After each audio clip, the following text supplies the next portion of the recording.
Hello, and welcome to Scuttlebutt, the War Movie Review Podcast. We're happy to have you with us as we take a look at films from the dawn of cinema to today. We aim to provide a raw and unapologetic review of each film's cinematography, historical accuracy, and delivery. In the process of analysis, certain details will be revealed. These spoilers are only divulged to ensure a fair assessment of each film. We head to the 38th parallel this week with Jang Hoon's 2011 Korean War epic, The Frontline. As always, I'm joined by Mike A, Hello. Mike B, Yep. and Nate. Damn, that North Korean sniper's so fine. Yeah. Oh yeah. Agreed. Jesus, you Gotta know. fit in that love triangle, you know? God. We're actually watching Enemy at the Southern Gates instead of Stalingrad's Pyongyang. Yeah, so what did you guys think? It's fine. It's fine. It started off very strong, in my opinion. Because like Nate, he was kind of joking, like, "Oh, I just want to torture you," and I'm like watching the first, like, basically 70% of the movie, and I was like, "There's some technical shit, of course, but like, wasn't terrible. It was kind of interesting, like the approach they took, to kind of show the camaraderie and everything between the two opposing forces. The Norks, or the North Koreans, sorry. From here on out, when I say Norks, it's North Koreans. Between the Norks and the R.O.K Army, Republic of Korea, South Korean. Because if we sit here and say like South Korean Army and North Korean Army the whole time, it's going to go a lot longer. So so you guys are listening. That's what I mean by that. Anyway, so it's kind of cool to like see the kind of commonalities between the Norks and the R.O.K guys, and they showed that in a way that I was not actually expecting, which is very interesting.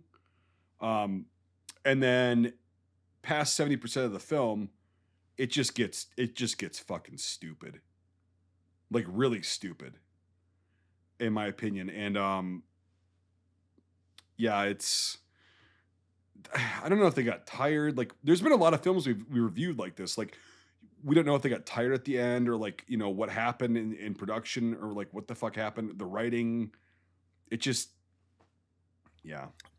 I was really worried when we got to the very first scene and the 40-year-old has a 20-year-old's dub voice in English. I was very worried by that. Because I was like, oh no, is this going to be like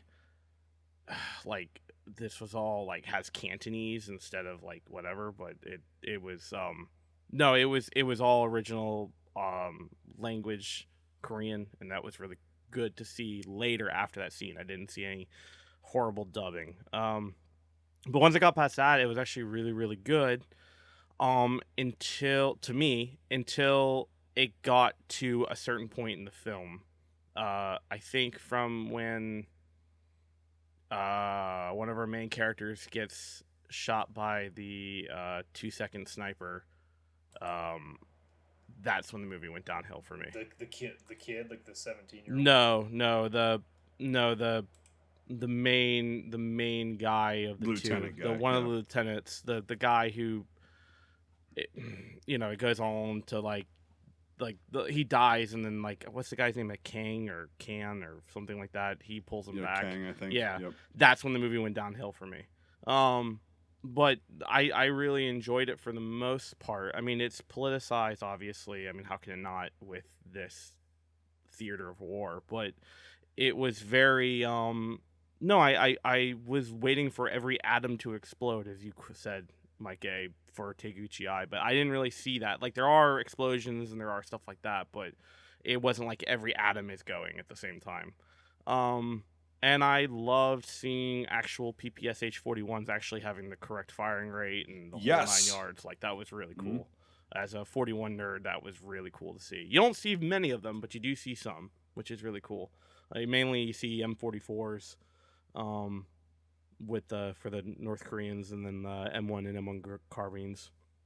But no, I really liked it. But it's obviously a Korean film, like, duh. And so it's got Korean film like qualities to it. But no, I was pleasantly surprised with how well it did until it got to certain tropes. But that's just me. So, this is the second time I've seen this movie. It's been a good 5 or 6 years. And I didn't realize I've seen it before until I was a good 20 minutes into it. And I was like, oh shit. It's worse than what I remember, for what I do remember. And yeah, it just reminded me that every country has its own version of cinema, and its own tropes and things and stuff. And I was reminded of a lot of other South Korean war films that are out there. But yeah, it definitely makes Taeguk-gi look better. So, but there are some really good parts of it. I did really like some parts. I did really not like other parts, like everything. But yeah, we'll pick it apart in a bit. But yeah, it's it's again interesting to see a war film from a foreign perspective, at least from a foreign Western perspective. From South Korean things. That was cool and done really well. So Yeah, Well, I'm just gonna say fuck Michael, like fuck him. I mean, he kind of fuck his said. own Well, thing. no, he said it was fine, and then No, I. I'll go a little more in detail. But how about you, I Michael? appreciate that, Mike. But I just assumed he was following the same code word for fine North Korean sniper, so it's fine. Okay, cool. Done. Yeah. I'm not gonna say anything else the entire time. No, 2 seconds. Yeah. But okay, just for disclaimer, I didn't see the whole thing. I didn't have time to. So I watched it until we started this podcast, and I ended about, let me look at my time here, about like an hour and 30 minutes into it. So I was well past the halfway point, but I wasn't able to completely finish. But anyway, from what I did see of it, yeah, it had some interesting stuff in it, like any war film, but at the same time, I was kind of like, yeah, it's just one of those cases where it's like, yeah, it has good stuff, it has bad stuff, and but some interesting things. I like one part of it that stood out to me. I was like, ooh, that's really interesting.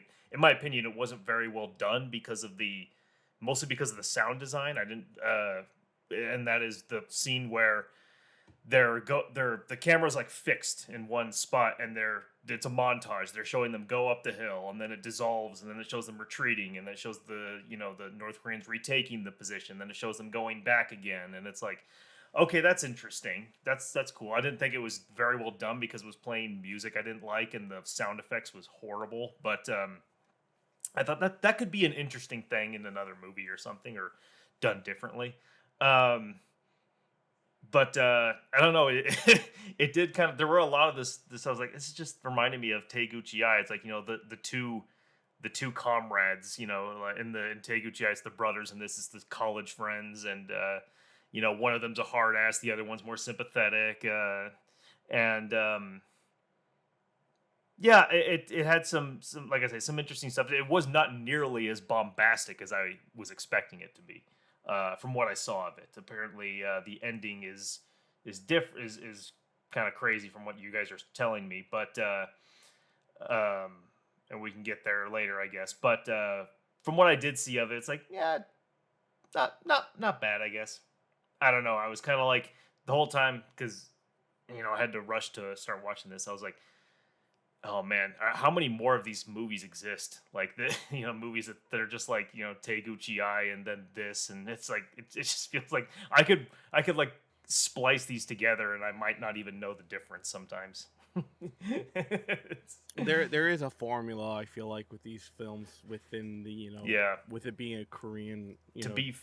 To be fair though, I mean, I'm sure that a lot of people who are not from the United States say that about American war films. Oh yeah, yeah. So yeah, I mean, there's a lot of. To me, I'm just curious since you're admitting you didn't watch it all. What how far did you get? What was the last scene you saw? The last scene I saw was he like encountered this, because I started to kind of like scroll through it a little bit. He encountered the female sniper after she had shot that kid. Okay. And then she had returned back, and her commander, I guess was like, one one barrage for one sniper or something like that. Right. And that was Okay. where it ended. That was so Prima, you didn't miss much, really. Okay. I think you got all the really good scenes. Did he might have missed the you would have missed what happened in Brian, I'm not going to be able to pronounce the town, maybe you know it. With the one that starts No. with P. I jumped a little bit and I saw that part where he's like pointing at the guy's going crazy and he shoots the He's the shooting all of captain. his own guys in the boat. Yeah. Okay. And, yeah. Okay. I skipped forward and I did see that because they're all talking about like we don't talk about that, that Yeah, sort of thing. And Pooyang Right. or whatever, yeah. Right. I mean, no, I mean like that's the only probably pivotal scene I think you missed. I mean, to paint a picture real quick, and to do a Cliff Note version is the not the guy who comes from the intelligence, but the other guy he met who he thought was AWOL, who was missing in action, who he found there. That guy gets shot by the female sniper, killed. He drags him back. They say the war is won, or they say the war is peace. They're peacetime, and then the commanders come up and go, "We have 12 hours before that's officially signed. We want to take as much territory as possible. Go up and attack the hill again," and they all die, Oh. except for him. Okay. Except for the intelligence guy. Das So- Boat. It's so- the Das Boat ending. So you literally got like the ending of Teguchi Eye, where everything's exploding and everyone gets eviscerated and blown in half, and all the people you've grown bonds with are dead. In a big battle where they spent the last Yeah. part of their budget on. Yeah. Yeah, not every atom exploding, but there's a lot of hand-to-hand combat near the end. Well, but not as egregious as I think Teguchi Eye. Okay. to me. Well, I In, might go in watch terms it of the later. things, in terms of the way that we had talked when we barely covered Teguchi Eye that episode, we did talk about how the hand-to-hand combat was just so long. And I Right. think this one nailed it right, but they try to get the gruesomeness into it, and it works, Okay. But it's literally, like I think you had mentioned something about the music. Yeah, I mean it's literally Teguchi Eye's formula of like Korean music with slow mo, jolly love and death, like that kind of thing. So all your favorites. yeah, eating ice cream slow motion. Yep. Well, good. it's funny when I was watching this, like there was a point where I was kind of hitting a lull and I just said to myself, like, Brian, how many more of these Korean melodrama war movies do I have to watch? Like 7. yes. I'm just like, God damn it, it's the same fucking thing. I mean, it's interesting though because there is a difference. There is a difference between this and Teguchi Eye. Oh yeah, in this one's terms not of- nearly as like bombastic. Yeah, Mhm. there's a lot less fireballs. There's a lot less technical stuff to me. I felt like but it to me it felt more of a story about building up a bunch of characters that we get to know a lot better. Yeah, I feel like it was more of the formulaic like the squad story, It was the platoon sort of thing, yeah. I was not ready for like the whole like we're trading parcels with the enemy kind of thing, and then this whole like thing. But it actually worked out to its favor. I think I thought it was going to hinder it, but I actually started to like that near the end. Yep. It's an interesting thing, yeah. Yeah, the whole trading goods and stories, and that kid's song. Oh, that's the other thing you missed, Mike. That kid's song gets sung, but right before the last engagement, and they all sing it together. That brings a tear to my eye. Kumbaya style in the fog. Yeah. So, Speaking Before of they just start slaughtering the shit. yeah, out of before they each like other. just blow each other up. Yeah. Speaking of singing and dancing, I did like the obligatory part that's in like a lot of war movies where they're the whole unit is having fun and someone dresses up in drag, and they're like dancing or something like that. That's in a lot of these war movies. Das Boat, Bridge on the River Kwai, Stalag 17, and but like they're dancing and like the guys who are dancing with him, they're like doing that sort of thing, and it's like a modern day nightclub or something. It's like, this is supposed to be the 1950s, dude. Like, Where do you think we learned that shit from, dude? Yeah. I just don't Don't buy get it. us started on anime. Grandpa got dirty, man. You don't know. Yeah, I just You know, when like, when they were yeah. dancing like in drag, I was just thinking, and I'm like, oh my god, that's it's just ridiculous. Yeah, like whether the dancing was correct or not, like that's actually pretty accurate because like when people are like, "Hey, you haven't seen a female." Oh, I know that. Yeah, that whole months thing. or I was years, just like, and also it's like, oh, Mike, you and those your guys A are cups beat- are looking pretty good right now. You know, like I'm I've just got saying. bees. Why would you insult me like that? I have had no work done, and I have natural bees, so not A's. God damn it. They're not mosquito bites. Anyway, no, it's pretty funny like to do that because it's just like these guys are beating the fuck down, and like anything to raise any kind of morale is like, oh yeah, and I you're know gonna do some really dumb shit. Anyway, that's a whole other rabbit hole. Yeah, it's. Brian looks like he's about ready to check out. Well, Brian. No, just Brian's also fighting a toothache. I'm gonna break the illusion here. I'm sorry. Yeah, to hear To that. give him Legit sorry. to give him an out for how quiet he is tonight. Ow. Hey, Brian, just shoot a morphine syringe. Oh yeah, It's that simple. Yeah, you don't feel a thing, right? Yeah. Do you have any like 80-year-old Syrettes? You know, from Yeah, never been used. Just fucking just mainline. Don't skin pop it, mainline it. You can't half-ass this shit. So I forgot the North Korean sniper gets mellished.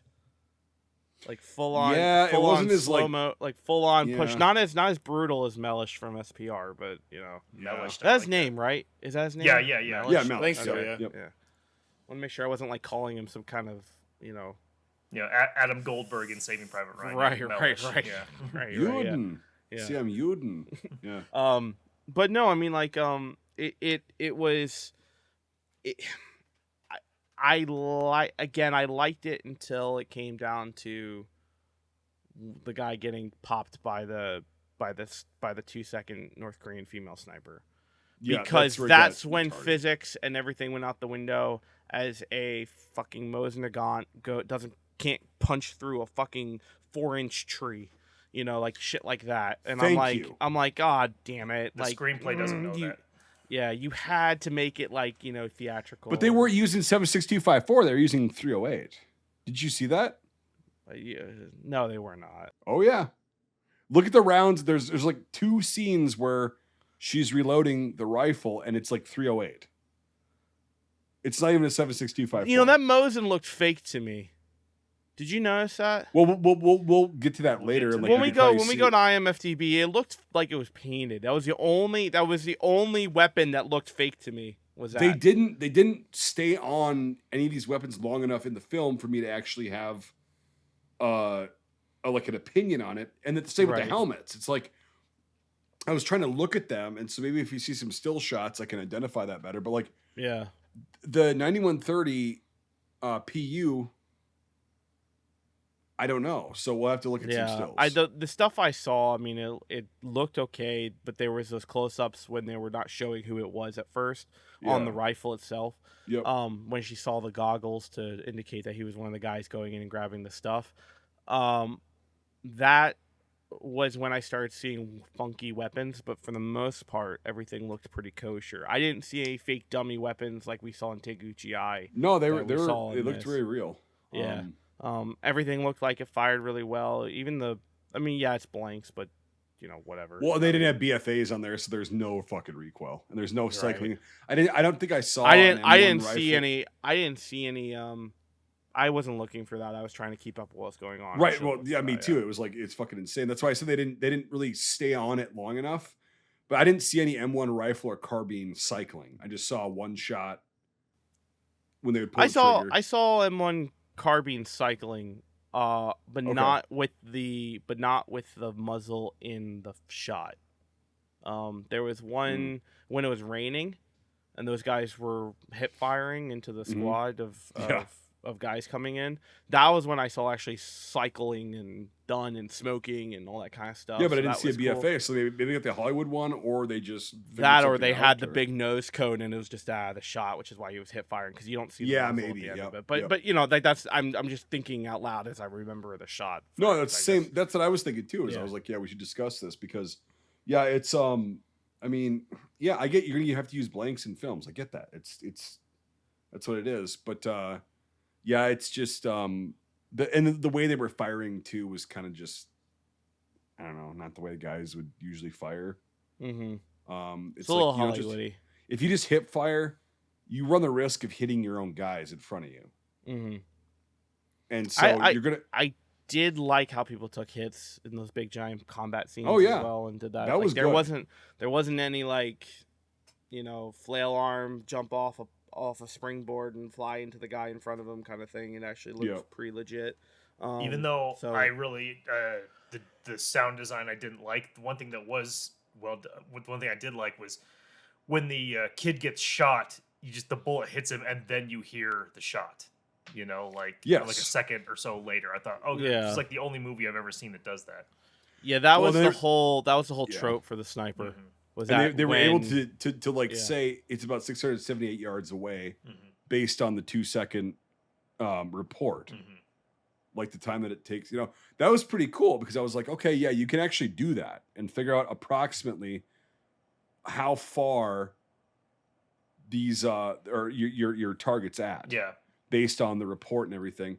And so that was pretty cool. Now, as far as like them getting on the sniper so quick, maybe. I mean, they're experienced soldiers, but Oh like it's god, I just remembered something. yeah. His quick attached scope on his M1 Garand. No. That I saw that. I went, okay, all right, that's why this went to shit. Okay, got it. Okay, Yo. yeah, Right. I He's forgot just, about he's just that. looking through it for the first like 3/4 of the film. That's fine, but the fact that he quick Right. attached it to the rifle, I've never held an M1D. I've never shot an seen. M1D Yeah. or seen an M1D in real life. So I don't know if there is a quick attachment to that. I'm pretty damn sure there's not. But it wasn't on his rifle at all. no, that's I the know, thing. but I'm saying it's out like- loud. it's like, so yeah. like the fact, yeah. We had the first clamp on fucking scope mount for an M1 rifle. Yeah, it was a prototype, and we just Took fucking the, decided to Took it off of the ZF-41 concept. So that's what. right. Yeah. But, yeah, it was bullshit. I thought. Before we dive too much into gun stuff, I just wanted to bounce off of Brian before his mouth kills him to death. Is that that this whole conflict in this whole area, like, this is true, right? Like, this is an actual hill that was contested or all that kind of stuff, or would you have any? I'm not really sure for the original battle. This is trying to portray, but things like this did happen at the end of the war, and Okay. basically fighting over lines. Like we haven't done it yet, but we'll get to it. Pork Chop Hill does a really good job of talking about that, and like how you're fighting over just stupid lines on a map, Right. Yeah. for political reasons. Panman John is this whole thing, but yeah, no, there were things like this, and not just in the Korean War too. There's things like this that happened in the First World War as well. There's a lot of stories with American units that were just like, well, boys, we got 5 more hours of war, so let's get killing. It's like, Mhm. what the fuck? Yeah. So I assumed the concept was, totally true. It just, I was just curious of like this, most likely that this story was fictitious in the sense of the area and the stuff, but probably all pulls from different things and different concepts. yeah. I should have done a deep dive. I forgot to do it right before we jumped in. It's But no, I was just curious if this was like an actual hill that was in textbooks or whatnot. I'm sure it was, but to how much of it was actually in the books, I don't know. yeah, no. Again, there's a lot of stuff like this did happen. It just yeah, the Korean War was 12 months of going back and forth, and then 2.5 years of negotiating. So I'm looking at I'm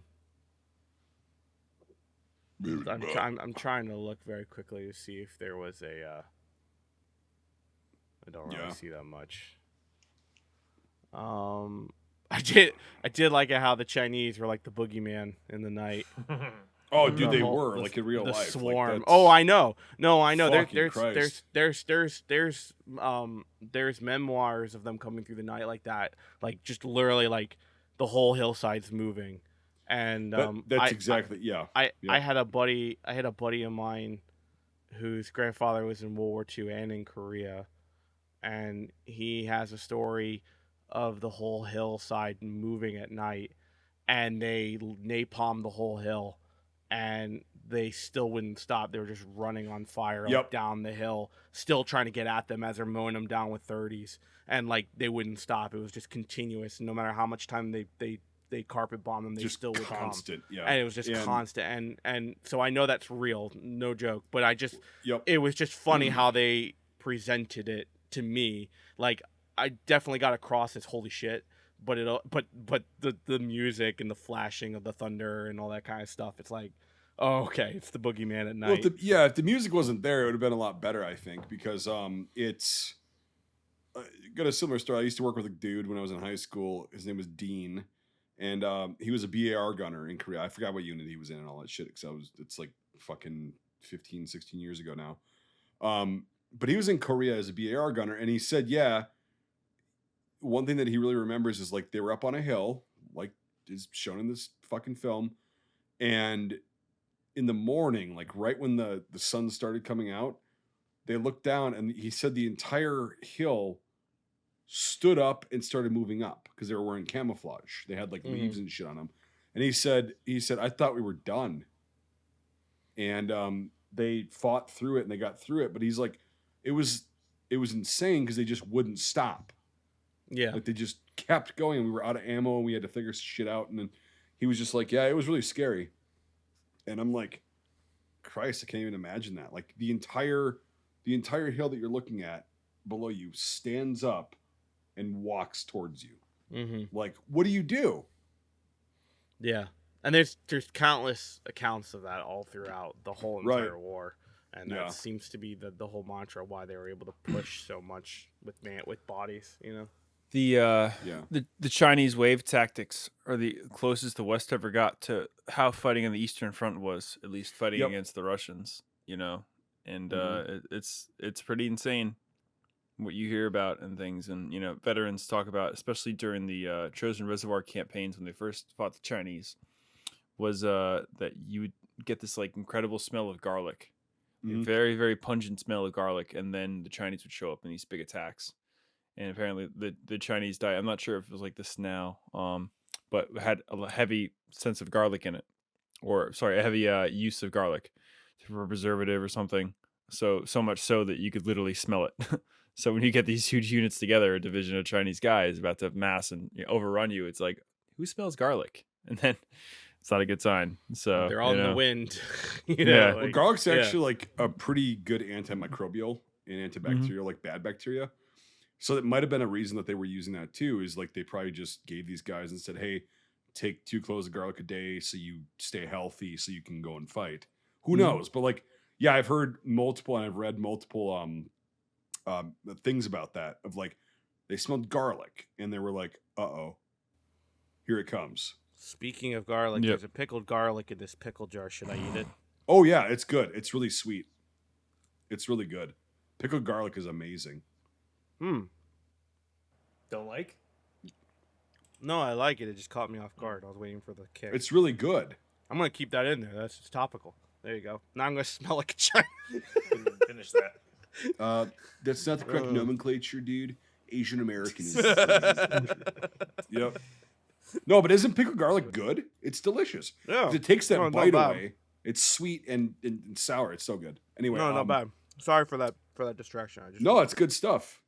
But yeah, like garlic. Like imagine smelling garlic. What I think is one of the best scents of like food and everything. Like it's so good.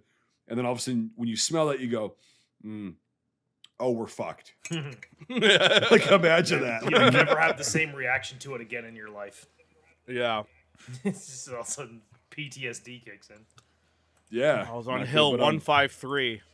Yeah. PTSG. What's the G stand for? Garlic. Garlic. Yes. Okay. Post traumatic stress garlic. That's fucked up. PTSG. But it's probably true. Yeah. Yep. It sounds like an additive that a Karen's always avoiding in her food. Oof. Yeah. Anyway, I don't like anyway. garlic because my dad said he couldn't stand the smell of garlic. I'm sorry, I can't. I have PTSD. I can't eat that. Why would you ask me what that is? It's in the DSM-7. Poor guy stocking the shelves is like, I don't know, man. Sorry. Yeah, exactly.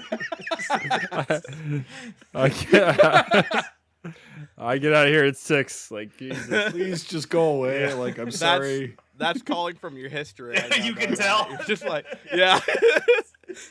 that was Trader Joe's PTSD right there. I'm gonna call corporate. Okay, cool. Like, Yeah. Cool. I don't care. Go do whatever. I'm gonna go over here. Literally could not care less. I'm gonna go somewhere Sorry. else. Anyway, so yeah. I'm gonna smoke a cigarette behind the dumpster. See ya. But yeah, those wave tactics. I think they actually portrayed it fairly well. It wasn't like over the top. Like, It wasn't the egregiously. meth flag Korean bearers. That's the from Taguchi Eye, the whole Yeah. flag honor unit or flag. whatever. Yeah, the flag unit. Yeah. Right. Yeah. They did. I really liked the whole uniforms and stuff like that in the beginning, particularly with the winter stuff. Yeah. Like, you saw some of the North Korean like winter, uniforms and stuff like that, which you didn't really see that much in the other ones because they were really honing in on the fact that they were ill supplied. That initial part where they arrive was kind of funny. Yeah, where he's like, "Why are you wearing the enemy's clothing?" It's like, "Cause I'm cold, dude." Yeah, Some good winter shit. I'm wearing it underneath. Yeah. I'm wearing it underneath. Yeah, maybe you should have done that. Like, but yeah, so that's trying to portray like the winter of 53, like the January, February ish. Because this is 53, obviously, because the ceasefire happened in June of 53. So it's like this is only like 4 or 5, possibly 6 months of this unit's experience. Mhm. And it's like, Jesus Christ. It's insane. But I did think that the I think I see it before. Like, I really liked how the hits were portrayed. I really liked how the damage was portrayed. Even at the end, when you're watching guys getting literally ripped apart, it felt less. Yeah. As I can't get away from this description, every atom exploded. Yeah, every molecule. Every molecule. Up. Yeah. Like this actually, it had a lot, but it wasn't the same levels of Taguchi. When you see guys get hit and they react in different ways, like they either jump a little bit, they double over or whatever, or they just fall. It's not like the Wilhelm scream. I didn't hear a Wilhelm scream either. Which I was gonna say that I was gonna report to Mike A. I didn't hear Wilhelm scream through the whole. I didn't either, so that's good. So it's good, but like a lot of the guys just reacted like how you do when you get shot. It's just like there was a lot of variety in the damage that was taken, but they all went down. Like they all fell down. Yes, but there was a variety. What I mean, like, not everyone took a bullet to the chest. There was arms. No, yeah, it was leg wounds and like shit. Yeah. Oh, fuck, I can't move. And so it was. They actually did that very well, as a side note. Right. Yeah. So yeah, that's a really positive thing. As far as like the pyro, some of it was okay, and then it got really shitty at near the end. Yeah, but it wasn't gas tanks. It was close though. It was a lot of fireballs. It was. I only watched it once, so who knows? So maybe I missed something. So the ones where they were the American planes were coming over them when they had taken the hill at the end, or thought they did. There were a few. It was a lot of fireballs, a lot of gas bombs, and also a bomb dropped from a plane is not going to look like a fucking mortar or artillery shell. It's going to be a fucking massive. Yeah, those were more lot of of mortar displacement. power. Yeah, to be nitpicky on technical, I would say those were disproportionate. But I'm not going to dock that from a score. But it still wasn't just, for most of just the film. Just a nitpick. Yeah. Yeah, most of the film it wasn't fireballs, so I appreciated that. Yeah. Yeah, they had me until the possible 308 or 308 or 7.6 you'll doesn't see. go through a tree. Yeah. You'll see. It's 308 apparently. Yeah, that tree, it would have gone. That's what I was thinking. As soon as that first shot hit that tree right behind his head, I was like, Nate's gonna comment on this, Brian's gonna comment on this. I know, because we've all shot them. Yes. And they at that point, a 30 cal carbine round would have gone through that fucking tree. That's debatable. But like from 700 yards, no.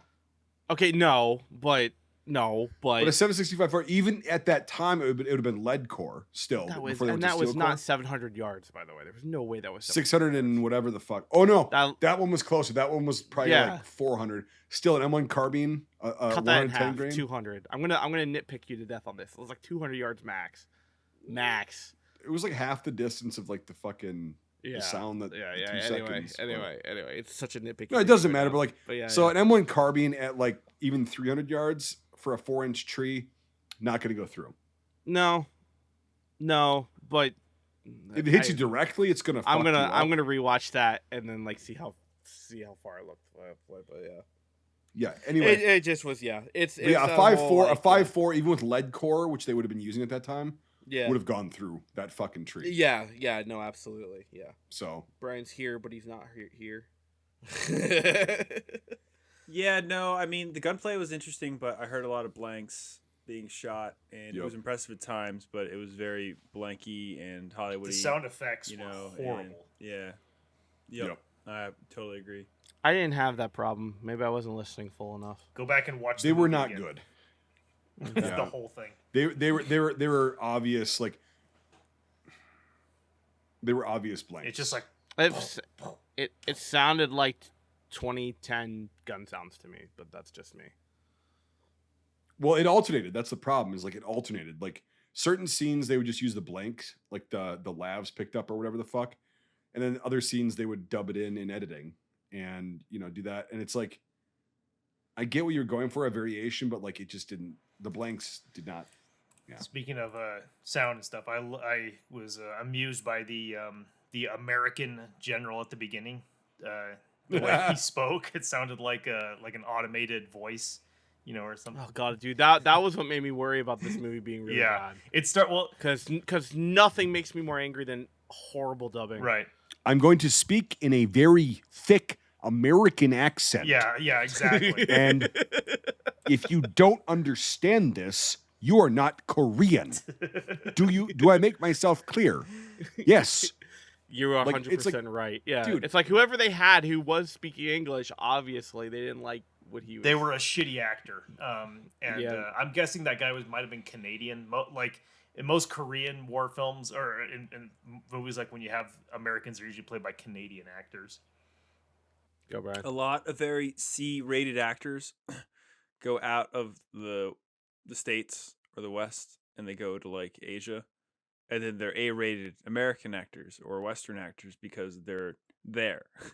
So, like, you get these guys that just get typecast because they live in Singapore. And they're like, oh, you played an American in this Korean War film. So you play an American in mine. And then the next one. And I saw a really interesting piece on Vice a few years ago about American actors that go to China to play, the bad guy.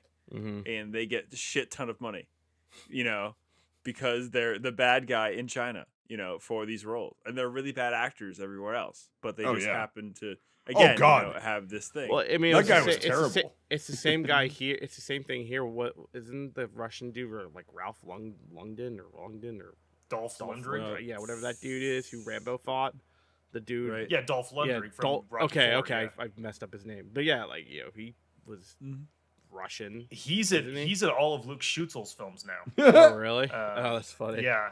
That's But when you're fucked. Who wants to be in the curse? Yeah, one coming out. Right. Not that this docks anything, but I just found it hilarious. The intros to this film for the production companies. Holy crap! Christ, I thought we had a lot. Fuck. Yeah. I'm like, holy it was shit. It was like a little. It was like 2 minutes into the movie, and then until we have 4, and they had fucking like 15. And I'm like, Jesus. It was like a fucking Jack in the Box fast food commercial for one of them. I was just like, oh my god, like what the fuck's going on? When it comes to the white actors and that are terrible being used in like Korean movies or TV shows. The worst I can remember is Squid Game.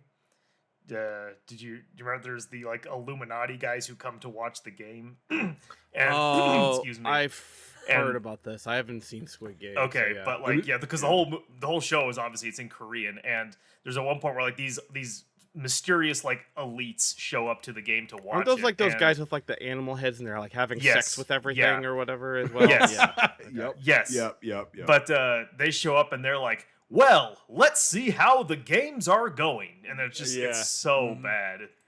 Of course, to the Korean audience, they don't give a shit. It just sounds like another language. Yeah, it just sounds like fucking English, and they're like, "Oh, I can understand." Yeah. Jesus Christ. I live in Georgetown, Washington, D.C. right. And I'm going to speak very clearly to the foreign audience on this on this show.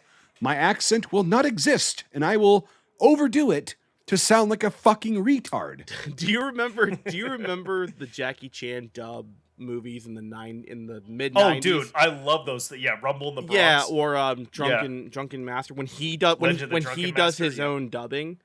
Yep, those are the better ones. But my favorite dubbing for those are the very like cheerio, like the villainous the like British. Yeah, they're like, oh, hello. What are you doing? Yeah, like they're usually played by a Canadian actor, and and then they get some Brit to dub it who's over the top. That whole first scene though, with that whole the part we're talking about more, I was worried because the American was overdubbed and then the North Korean guy was overdubbed. If you notice his lips move and it's not in line at all, and I was like, oh no, like I hope this isn't like I said before, like.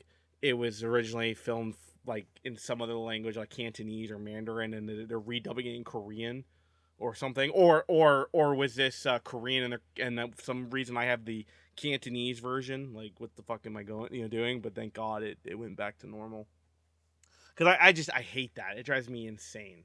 It absolutely drives me insane. When you're trying to take the movie really seriously, yes, but when it's a Jackie Chan movie, bring on the dub. Yeah, no, bring on the and I think it's because, and to close it officially, is that I think we have that sense of nostalgia because we all grew up with Jackie Chan speaking English. Right, yeah. Like Rush Hour and Shanghai Noon and all that whole thing. It's like I expect to hear Jackie Chan English when I see Jackie Chan. So it's like when I watch like Police Story and it's not his voice, someone else, I'm like, oh no, I can't watch it unless I'm like really in the his mood movies for from the 70s. I think that's when someone was dubbing his voice who wasn't him. There was only a very selective that got redubbed in his voice, and that was when he was first learning English, so it's even like challenging at that point. Super Cop's the best one in my. That's where that whole trope comes from, when he's like, yes. Yes, yeah.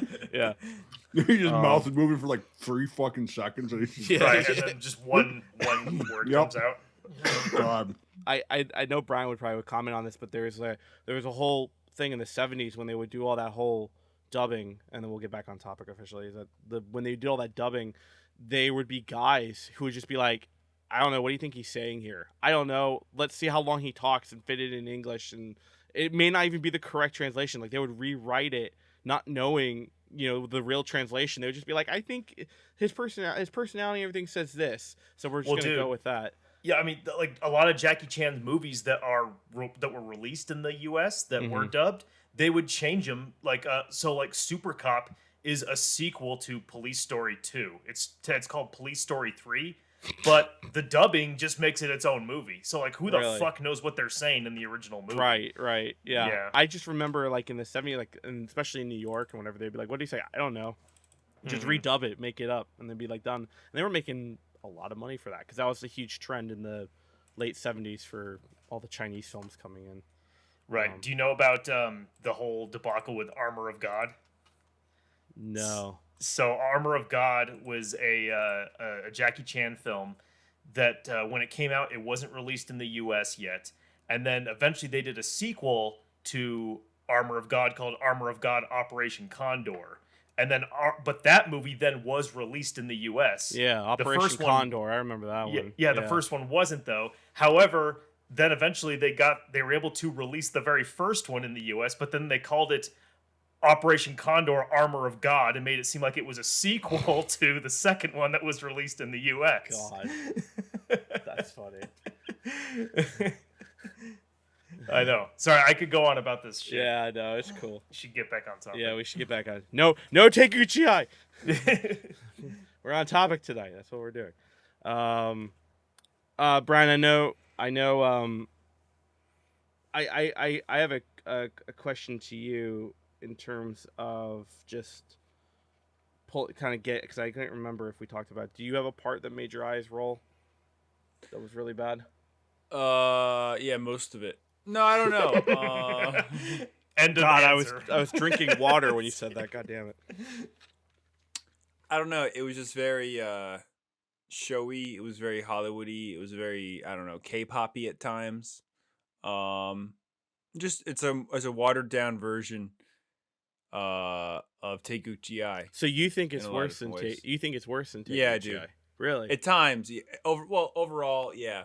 I would say But there yeah. are some really good scenes. It's like the first trench you see in the beginning of the film. It's like somebody used a ditch witch and fucking drove through a field, and then it's Yep. perfect. And then it's like this is annoying, you know? Like Ditch witch. I've not heard that term in years, but you're correct. You're totally fucking it's correct. like somebody just set up a ditch. It's like okay, we got to shoot this scene in 2 hours. Yep. Set it up, and some guy just let a ditch witch roll. Yep. You know? Fuck yeah. Fuck yeah. Yeah, that Yeah. thing wasn't dug by hand. No, it was like it was annoying. And then you get like 30 minutes of whatever, and then like there's this whole attack in the mountains, and it's cool as fuck, and it's like great props, and it's like they're going up over the shit, and then there's like it's shot really well because you think they're gonna make it to the top, and there's a false peak, and it's like wow, this is really cool. And then it's like really boring, and they're like talking around a cave and all this other shit, and like, oh, look, we're in a cave, haha. And then I don't know. There's a really good quote from Hitchcock from the 60s where he's like, movies today are people talking in rooms. And it's so true. So I don't know. It has its scenes. You know, it's interesting at times, but I don't know. I was bored overall. Okay. So I was curious because I'm curious because like you did jog my memory of a shot that I really liked, which was that really showing how steep it was, and it was almost like they tilted the camera so it would like that was cool. it Yep. looked almost like a 90-degree incline as he was going up, and then they And the tilted guy's it. really tilting. Yeah. Yeah, like I thought that was really cool. There's some really good moments in this, but you're right, there is some lulls that are kind of drag on, but I didn't mind it because it felt like it added something to the story for me personally, but I don't know. I'd have to probably rewatch Taguchi Eye again to like officially think which one's better. But off the cuff, I think this one's a little bit better. This is a version of filmmaking. I don't know. I mean, I feel like Taguchi Eye tries to be really like, you know, real and honest and like, you know, I don't know, dedicated to the story the whole time. Mm-hmm. And there's something like this that just takes a little bit of liberties, and you can see that. Right. So it's nothing wrong with it, but it's just it's a genre of, you know, war films or filmmaking. It's like, you know, they just pull a little bit more artistic license, and they don't care. And also, it's really long. Yeah, It's it's fucking really long. It did Oh. drag. I will admit it did drag quite. So when I got home to watch it, I was like, "Fuck, I'm not gonna make it." yeah.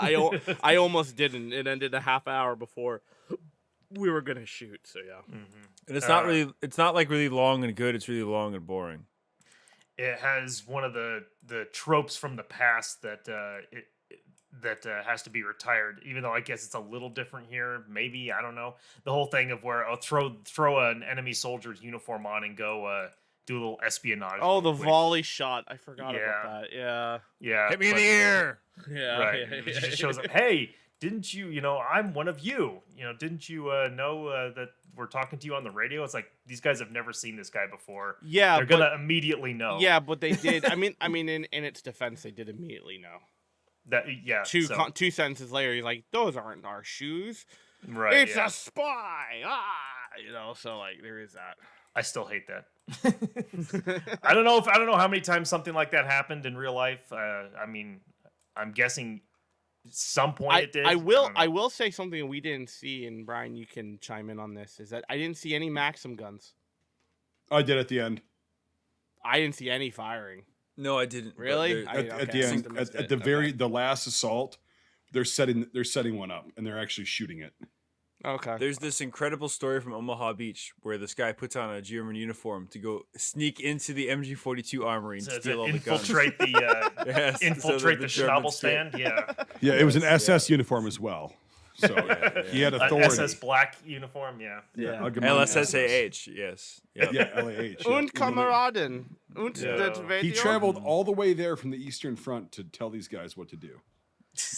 Hit Good- F and you put on the Kriegsmarine uniform. So, there is a Good story morning, from- Greyhound. Oh God. Oh, There is a story that in Audie Murphy's memoir To Hell and Back where he was in a ditch, I think it was, and a German vehicle was passing by, and he took a helmet and put it on and just made it look like he was just like a soldier sitting there. I don't know who knows if it's real. I mean, I guess it is. He has it in his memoir, but that's the only kind of instance where I've ever heard of anything like that. I mean, One quick sentence about World War II. We gotta get back on Korea. We're not gonna repeat Taguchi-I, guys. Come well, I on. was saying I've never heard of any real instances in all my years of this stuff of somebody being like, now it's time to put on the enemy's uniform. I mean, obviously there's some things of espionage and stuff where that's part of the job, but yeah, In no. terms of like I the just know front that line. one. I just know that one story. I think I mentioned it here a few weeks ago, where this guy who's the Eastern Front, he was a Russian lieutenant. And long story short, he was in an attack, and he turned. He was in a trench. He turned and he saw a German helmet, and he shot. And he heard a bunch of yelling, and it was a Russian soldier, and he's wearing a German helmet, but he had just the rest of the stuff he was wearing was Russian. And the guy was like, "Why'd you shoot me? What the fuck?" And the guy was like, "Why the fuck are you wearing a German helmet?" And then just walked past him. Idiot. It was just Wow. like not my problem. But that's the Yeah. only thing I can think of. well, also like Um, it seemed you like know. when they pulled that scene off, it seemed like these guys had done that before. That's what it seemed like. routine, yeah. And it was like, okay, so you just go down there, you distract them, everybody gets a fucking good shot on them, and then volley fire, pop, everybody's down. So it's like, I also don't know either. Like, I've never heard of anything like this. Could it have happened? It's feasible, but it's just not that I've ever heard about it happening before. And I don't think it's out of the realm of possibility at all to do that because they spoke the same language, right? Even though the dialects would be different, which is something that they didn't touch on. Yeah, they did. Well, in that scene, they didn't. No, but in the character, the yeah. guy who fought in World War II, that guy. Yep. And so, but in that scene, they didn't touch on that. But maybe he also, it's basically like me, as a fucking second Wisconsin guy in the Civil War, putting on a Reb uniform, walking into their camp, be like, hey, all the entire Union Army's come down here. Yeah, I could do that. But it's like, it's a risk What? because, Name the counties in Tennessee. shit. Well, that's why I say like I don't Oh, know about- shit. I'm a northerner. I don't know counties. Fuck. They'd shoot me, that's for sure. Yeah. Oh, Cumberland. you'd be completely horse fucked. Well, they wouldn't send you because you're so fucking bad at that shit. They wouldn't send you. Look, They'd be Brian, like, nah, McCallion, yeah, no, you're staying back. Brian. But Nate plays video games with me. He knows that I would just walk in and shoot people. Cobb I- lobster. I'm hearing cock lobster. It's a cock lobster.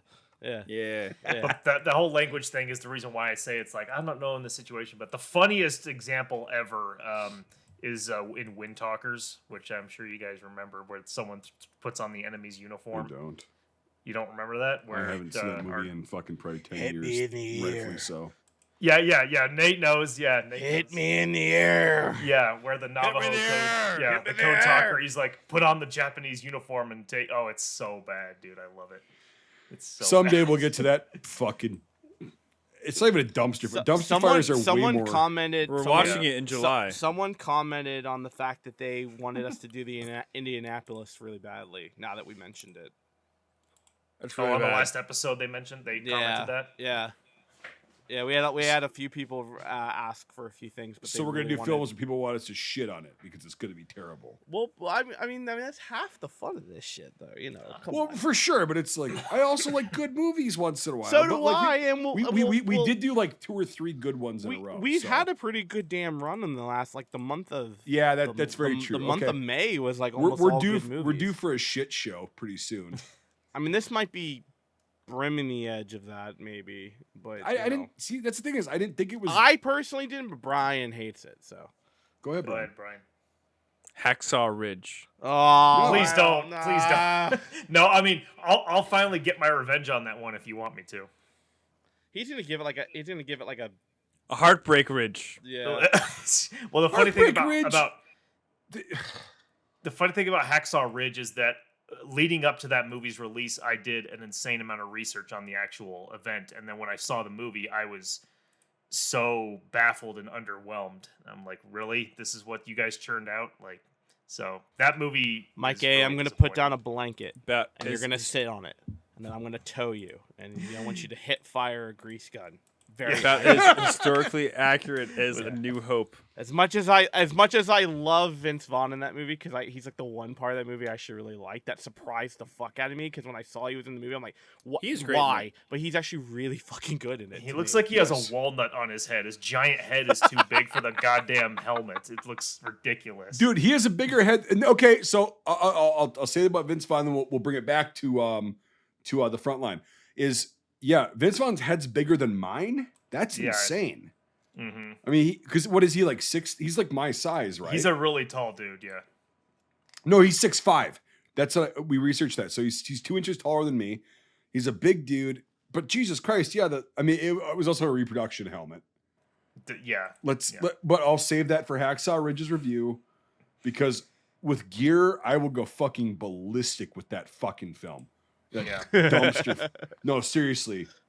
And I know I don't. Bad. I know I'm not an expert on M1 helmets, but I also know reproduction M1 helmets because I've been pitched them so many fucking times. And I'm like, send me pictures of this. No, that's not correct. Anyway, and then so the sergeant, the master, or the what the hell rank was he? The guy that fought against the Japanese. Oh, a sergeant. The old guy. Yeah, he was like a sergeant, master sergeant or something like that. Yeah. Anyway, dude, he was wearing an original fucking M1 shell. The liners were not correct. We'll get on that in a second. But Was he wearing a Japanese helmet in that too? No, he was wearing a Japanese style net, but it wasn't Okay, a yeah. Japanese net. But that dude, again, my head is fucking not that small, right? Yeah. Not bragging about it, but it's like I got a fat fucking head. An M1 fits great on me. Right? It looks a little bit smaller than it does on most people, but whatever. This fucking guy could barely get it on. Yeah, that's what I was when I was watching the movie. I'm like, is this guy's head like giant, or is his helmet smaller than everyone His else's? helmet. No. His helmet. I mean, he could put his whole entire head into the helmet, but it fit him. I It just did. sent It that fit link. him. Just But look it at was that just shit. like, damn, that's tight. You know. No, he'd literally have to put like padding That's- in a fucking. someone's gonna quote that somewhere, but yeah. Damn, that's tight. Damn, that's tight. Damn. That's a, But no, he could have just put padding. that's a thick old boy Just like, right there. just like that Nork sniper. Woo-wee. Fucking fine ass North sniper. Ooh. Woo-wee. Ooh. Yeah, wood bang. Oh yeah, that's a solid She'll get a 8 higher- out of 10. Would yeah. She'll get a Yeah. higher ranking in the movie, that's for sure. Yep. And And she's a good shot. She's a good shot. It's fun. Yeah, You know, like little roll in the hay, go back to combat. Oh Yeah, god! she would've Don't gotten quote mellished, enemy. you Don't know? quote enemy at the gates, Mike A. Okay, we're not in a tunnel. Okay, yeah, we're not We're doing not- that shit. We're not in a coal mine. Okay, you can't frolic in the coal with every. Rachel Weisz you know, is gonna put her yeah. hand down Jude Law's pants. Yeah.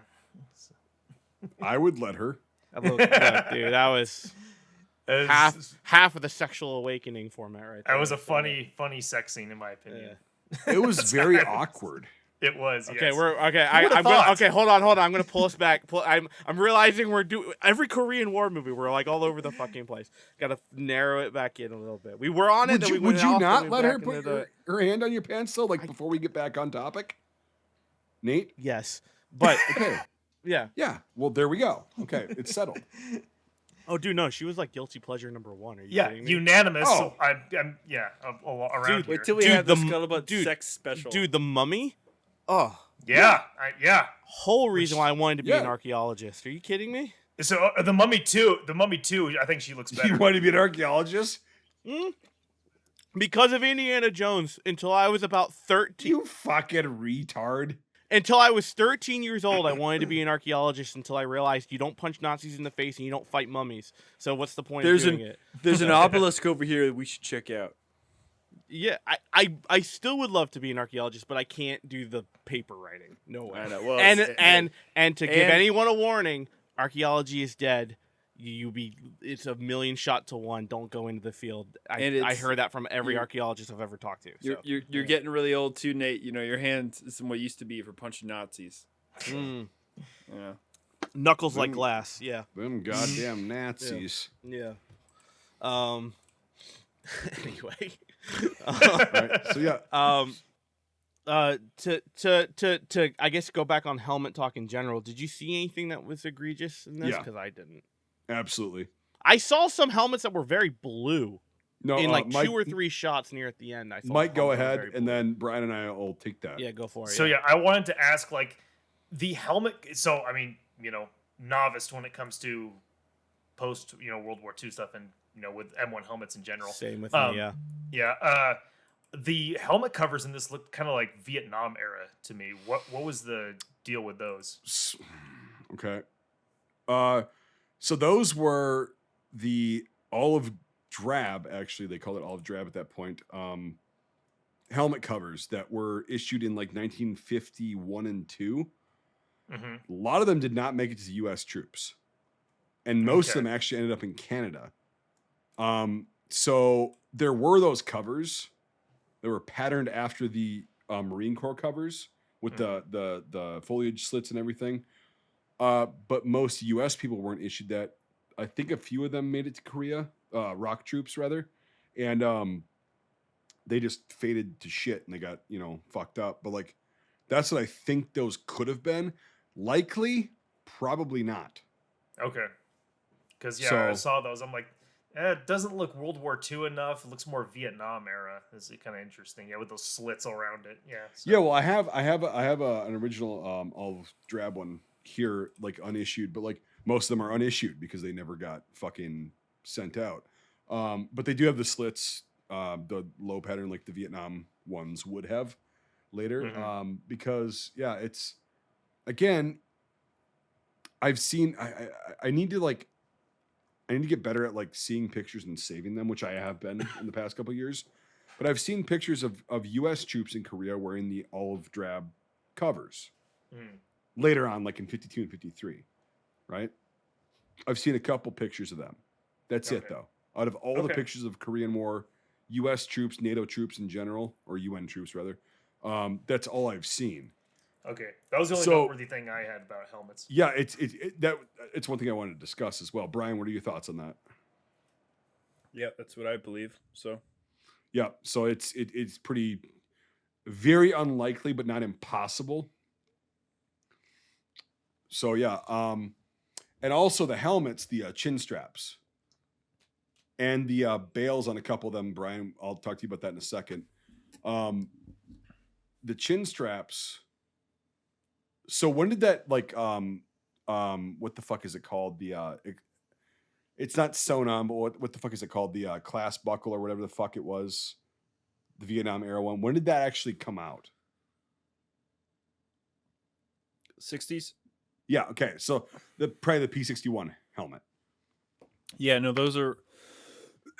So it's funny. I realized that I think in every single Korean production I've seen for Korean War films, they use those helmets. Because that's what they got They from must the have. U.S. guys. That Yeah, they must have got a lot of them like Oh, that. yeah. But no, those are all. There was a version of that they did make during the Korean War that was OD green, Mhm. and then after the war it switched to a darkened metal. yeah, these are all And, black. Everyone that I saw was yep, black. they were black. So yep. So if Um, they were green, apparently there was some that were used like that during the Korean War. But no, these are all Vietnam War ones. Yeah, exactly. And, Yep. Yep, but all from the Lend-Lease stuff and everything. So Well, and it's funny I- because like some of them are actually OD3, Mm-hmm. But they have the fucking later black buckle on it. It's like, okay, that makes sense, but like again, this is 1953. Most of them would have been fucking sewn on. All of them would have been, yeah. Yeah, they would have been OG7. A lot of them, a mix of fixed bail and swivel bail and Mhm. whatever. Exactly. So, yep, and usually repainted because that's what they would do. They just put a coat of paint on them and the recondition, and then right. You know, put them in warehouses. So right, and so the swivel bail is fine. That's not a big deal. But like, there was some continuity shit in here, and I recognize this because I'm guilty of it myself. But like, in the one scene you see at the end in the final assault, right before they're like looking at each other and shit, and kind of like they're doing the song, you see the young lieutenant. I'm not good with names. He's got this weird ass fucking kind of flat bail, and I can't remember what country that was from. It's not U.S. though, or it might have been like fucking some Korean thing. And then in the next scene, he's got regular swivel bails on. And it's weird, but like all the Korean guys, all the rock guys had fucking the clan. What are they called, Brian? Like the actual name for them? Do you know? Like the later like Vietnam style, like the clamp on. Yeah, me either. So that's why I'm trying to struggle, or not trying to struggle, but I'm struggling. But like so anyway, it's the later style, and that was entirely inaccurate. As far as the finish on the helmets, not terrible. There was a lot of Vietnam era helmets though that were used because they didn't have the stainless steel rims because they were thinner and they weren't the paint didn't wear off of them. And that would have probably because Brian, when did they start doing the manganese steel on the rims? Right. So most of these guys, though, in this film had nothing. There was no like mix of like whatever it is. It was all like the manganese steel rims, which I think is a little bit inaccurate. Could have been maybe, but like maybe they got new helmets, but I think there would have been a mix more than what they showed in the film of like having the stainless steel rims, like the raw, steel showing and all that shit, like the front seam or rear seam with the stainless. So, but that's just my opinion on it. What do you think? The helmets look fine to me. So, yeah, the colors were actually not bad. And so, who was commenting about like the blue color? Me. I near the end, I'm trying to find the shot. I was trying to find the shot of the 308 or the 7.62, but I can't seem to find it. But I'm gonna. It's in the scene where she's shooting that guy. Yeah, no, I'm at the scene, but I don't. Oh, at the lieutenant. Oh, okay, I'm at the. Yeah. Scene. It's okay. where she's killing him. So real quick, and then we'll go into that. Yeah. Going to IMFTV. Yeah, but I'm gonna set up a screen share real quick just for the. That's good. And then, Brian, we'll jump into IMFTV after that. So Brian, really quick, overall the helmets, like the colors and like the whatever, looked fine to me as well. Like the different shades, like from the different factories and different time periods and whatever, looked okay. Yep. And I saw a lot of front seams, but it's just I don't know why they didn't like age the rims a little bit. That's the way it goes. That's the way she goes, bud. Let me go to. They also didn't use refurbished Mosins, which is actually a very good touch. Right. Because they all had the original like oil finish stock on them. By the way, on I did see he does have an M1D. He's got the scope mount on there, and it's got the flash hider and everything. Yeah, but like for the majority. Oh, there it was. Okay, you just missed it. I'll go back. Hold on. Yep. So watch this. It's a 30-second delay, so I can't. Yeah, no, I got you. No worries. But he's moaning again. No. So you guys see the buckles on the chin strap, right? Sometimes I like to do that. Yes. It's okay, baby. Get shot. All right, right here, Nate. Get ready. I'll do it get right ready. Get when, ready. Yeah, Get ready. I will. Oh yeah. Right there. Ooh. That's not a 5.4. That's not a 5.4. I thought 5.4s had that weird copper round. Put it on like fucking quarter speed if you can. See, there's a rim. There's a rim. Oh shit! Yeah, but look at There's the a front of rim. the fucking cartridge, Nate.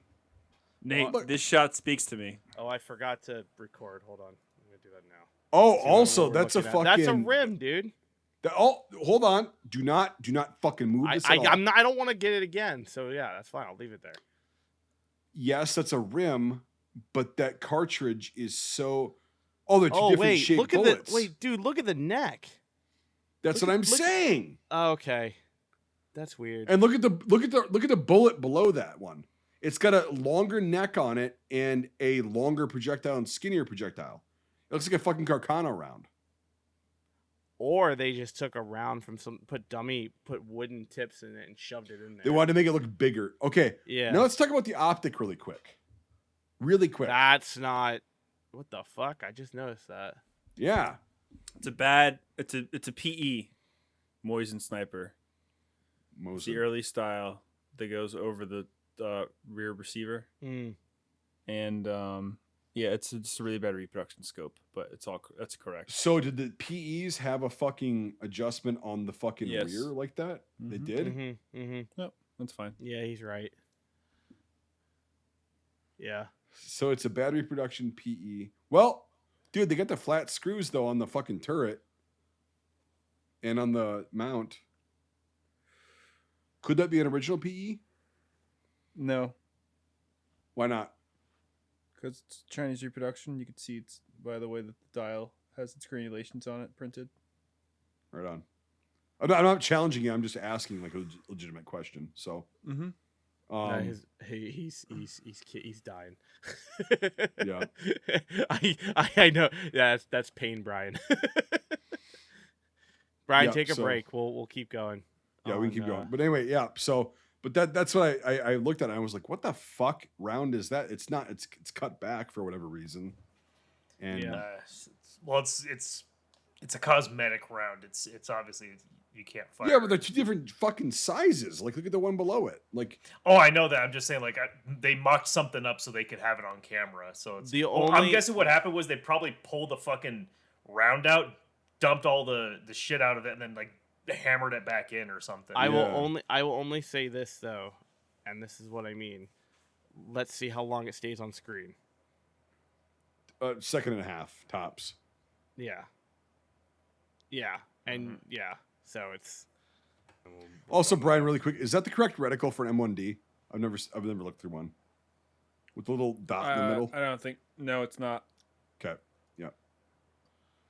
See, it's funny That's 'cause what I mean by blue. Like, right, these looked blue on my screen. This one. That like might just be here. the lighting. Yeah. They don't. They don't look bad to me. It's just I remember seeing that when I was watching it. I'm going like, okay. Yeah. It's funny because the end of Hacksaw Ridge. There, is that just was this. that. It was that one. That was the one Well- I was noticing. There's okay. It could just be the color correction with the. I'm pretty sure it's the color correction because like yeah. when they're up close, like they're all actually no. That's just the earlier like fucking dark. Yeah, I assume so. Yeah. Yeah. I just saw it like real quick, and I was like, Nate, oh, It's okay. shiny though, but like Nate, it's did a the lot one- of the muzzle flashes look digital to you? Well, let me just look right now. Not all of them were, but some of them looked really fake to me. Some of them did, yeah. I'm noticing a few, but some of them, for the most part, they look like they're actually moving. Shooting blanks. Yeah, I'm trying to look for the ones up close here, real quick. The ones that are always really like vibrant are always that's kind of the dead giveaway. Mm-hmm. I think some of these bullet hits in the dirt are fake. Those Yeah, look well, at those those. Yeah, yeah. no, I just saw action. No, those are action packed. Yeah, because they're going bullets. straight up. Action a bullet essentials. impacts the other way. So yeah, Trust me, how I know, because I've used them. Yep, me too. that's not a TT33 by the way, but we're semantics.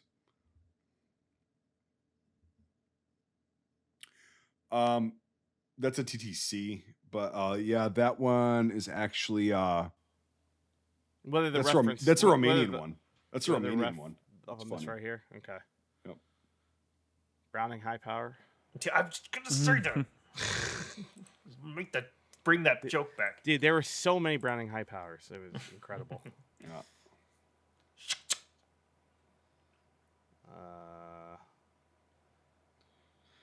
Yep. C96. Actually, not inaccurate. I actually like that touch. Yeah, So- I liked his holster with that at least. Mhm. He had a full long leather holster. Yep. I was eyeballing these. So They how can you looked tell the the part. difference with these? What do you mean? You said that earlier, like, I'm glad they were using this kind rather than such and such kind. Well, I mean, at this point they were kind of all over the place. Most likely the ones you would have found would have been the Russian ones. But the Chinese were mass producing them at this point, and they took shortcuts. And if I remember correctly, they got rid of the safety notches, or maybe it was a closed safety notch. They got rid of a few like a little things to save production rates. But they mainly, I mean, I think the Russians made almost 6 million of these things, so they're prevalent even at this point, obviously. These, when you have these fins here, if you see on the side, those are the later style productions. Those were allowing better, in case you had to open it and close it, you were getting a good alignment from the top close, because it hinges on this pin and it closes with this latch. Okay. And so when you open it, if you pop this hatch open, the thing swivels up at that point, kind of like an AR. Like if you take the back pin of an AR and it swivels forward, it's the same kind of concept. Course, that exposes your internals, which is literally just a spring and a giant hunk of metal. Okay, I'm a novice when it comes to like Soviet stuff. Yeah, they're very. The cool thing is I saw drums. They would have had a mixture of drums and mags and stuff, but all movies almost always use drums because it's cool. But no, I was trying to see if I could see a Chinese one here. I thought there might have been one because I didn't see the front notch, but I think I see it here. There's a front notch there, and it's safety lock in the back right there. He's locked, and it's locked in the back, so he can't even fire that even if he wanted to. No, it's cool. Among Garands, I didn't see any shitty ones. Like in Teguchi, I could see a lot of shitty ones. Yep. No, You've talked about the prop ones they had. Yeah. Yeah, those full wooden ones. There's one I saw, I believe it was here, but I think it's the optical illusion. This one, the front looked weird, but I think it's just because it's perspective. That looks like a real one to me. Yeah. They did have BFAs. Look at that. Yep. Some of them. And did. there, yeah. So I saw in that scene that we quickly looked, I saw he had that muzzle flash hider thing. So it makes me think he actually had the ability. Now, whether you could disconnect it that fast and retouch Well, that and so fast how and the be fuck? accurate, I How don't the know. fuck? Why would a lieutenant fucking have an M1D? Like, and also why would a master sergeant have a BAR? But anyway, we're beyond that discussion. That BAR did not fire. No. Oh, that was a prop, dude. Yeah, that was an airsoft. That was a big, fucking fake piece of shit. Yeah, I could tell. Yeah, when he attached that, I think I visibly groaned. It's that whole Saving Private Ryan trope thing of like just being able to detach and attach scopes out in the field. It's like, no. Again, movies, they usually never do snipers well, or sniping type, sniping tactics, all that stuff. Yeah, M1 carbine. Yep. I want one so bad. I think they would have had 30 rounders at this point, but it's not inaccurate to have 15 rounders for the R.O.K guys. So, And he has the correct sights and the barrel and the bayonet lug for it and all that stuff. Yeah. 9130s. they had, if I'm not mistaken, they had some dragoon rifles. So let's go down. No, they didn't show the scenes. It doesn't matter. Yeah. But I'm pretty sure I saw the sights and like the length of it was, yeah. Anyway. It was there, Yeah, how everyone holds their rifles like 4 inches off of their shoulders. Bam! So it really fucking makes a mark. Yeah. Right. So, okay, yeah. This is a big point of contention. Like, so she's got a PE scope on there. Okay. Fine. I don't know. Gotta have Close that female range. sniper. Yeah. Soviets love their female snipers. Mm-hmm. M44s. There were a lot of M44s. More M44s I think I've seen in a lot of Korean war films, I think. Well, they had a shitload of them because China got a bunch of them from the Soviet Union, and then they started copying them and made the Type 53. Yeah, I I have a 53 and I have Oh, a yeah. 44, and they were everywhere on that. They're yeah. identical. It's fucking Yeah, amazing. almost Besides the identical. markings. Yeah. Besides the markings, yeah, they perform yeah. exactly the same. Great guns. It's because Soviet soldiers kept losing their bayonets. I was just gonna say, if you want to make anyone second guess their spot next to you in the firing range, bring that with you. Because I I've love done it it. when I bring that and the guy goes, "Oh, that's cool," and I just take the first shot. It's like wham! Wham! They're just like, "Oh What god!" the fuck is that? Yeah. Yep. Is that a Browning high power holster? Yes. What is? Yes, it is for real. Yeah. Oh wow. There you go. Not a Colt 45. I thought you were making a joke. We don't anyways. joke on this podcast. So this is where I Yeah, think I might have yeah. seen the a couple of dragoon rifles. The 1891s. Yeah. Did you drop your Lincoln logs, Mike? Sorry, no, I'm just playing with a doohickey. It's clamp So thing. Lincoln logs. Yeah. Yeah. He's gonna grab his length of chain next to run through his fingers. Yeah. Oh, it's a Sporterized Look, just fucking take- 91. That's a fucked up one. Wait a second. Is that a fucking? What the hell is? Can you cook up? It's Just this he's picture, holding the Nate. gun together. What, Brian? It's like he's holding the gun together. Yeah, yeah. He's like, Hell is that? He is part of it. Well, it looks to be a Moisen stock. that looks like an AI generated image of someone holding a rifle. But look at the rear of the receiver. Oh, I guess maybe it's just the shadows, but like also I feel like the I front feel like end is it's cut like off. it's. I feel like they just had a bad day. That looks it looks like a Sporterized. It's a or- Sporterized 90, I swear to God, 91. he is part of the rifle. If without him, it falls apart. Yeah. I'm holding the whole fucking thing together. Literally. Brian's medication's kicking in. Oh no, it just looks fucked up. So it's funny. It looked like an Arasaka almost. Too At soon. first, That's and exactly what I was gonna say, but I'm like, Yeah. look at the rear sight, and I'm like, nah, it's a fucking. It's so blurry. Never mind. Just let's then- continue. Yeah, I don't know. Yeah, I don't know. Yeah, Let's it's hear like more. whatever. Oh, what's this? Yeah, it was in the first scene. I remember. Yeah. Yeah. Oh, You're what? too No, bad. but what is this machine? I've never seen it before. Oh, yeah. No, I've never seen it. It's either. been around for a while. Yeah. You still use Really? it today. Yeah. Same guy that made that handgun that everybody knows with the high power. Those Mark IIs are fucking terrible. Yeah. Yeah, they're not the right fuse, not the right fucking whatever. Yeah. They did blow it up. They like threw like grenades on it. And said Well, that they was threw good the enough. Chinese like Type 56 hand grenades on it. Yeah. So, which So are it's like This changes everything. this looks his BAR looks like someone took some steel wool to it to try and make it look shinier or something. Yeah. It looks terrible. okay. So in this scene, right? Look at this. His fucking head. No. Go back down to the helmet. No, go back down. He is a fat-headed man. That guy. For an M1 to not fit your head like that, that's impressive. Yeah. He's got what do you I call mean- that? What do you call that, Nate? Thimble head? Sergeant Watermelon. Thimblehead. Yeah. Yeah. Dude, Yeah. dude, I've Where seen you look some. like a thumb. You look like someone took a thimble and put it over your thumb. Right, And it yeah. just rests over your. Yeah. Dude, but that's not even like that's like putting a thimble over that's- your but big that's- fucking toe. Yeah, like You know, that's that's- not like I can't even blame him. I mean, I can't even. Do they even? All right, this Sorry, is you how got much a giant head, sir. Yeah, M1 helmets didn't change in size, right? No, well they So got it was- smaller after Korea. Right, but it's not like the Germans where they had like bigger helmets. and No, smaller it was one helmets, size yeah. fits all. That's what I thought. So this yeah. fucking helmet, dude,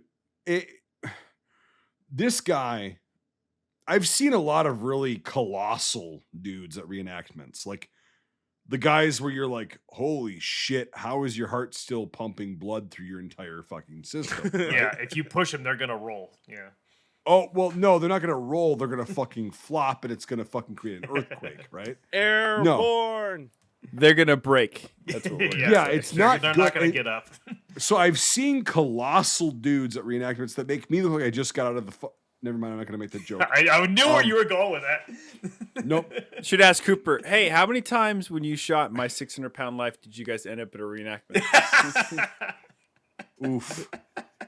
Valid That's pretty question. good. Valid question. What But were you saying? anyway, so Well, 3 I've- Civil Wars and 7 Rev War. No, I've seen guys that are colossal, and I'm like, holy Christ! And they can still get an M1 fucking helmet on their very large, fat heads, or a German helmet, or whatever.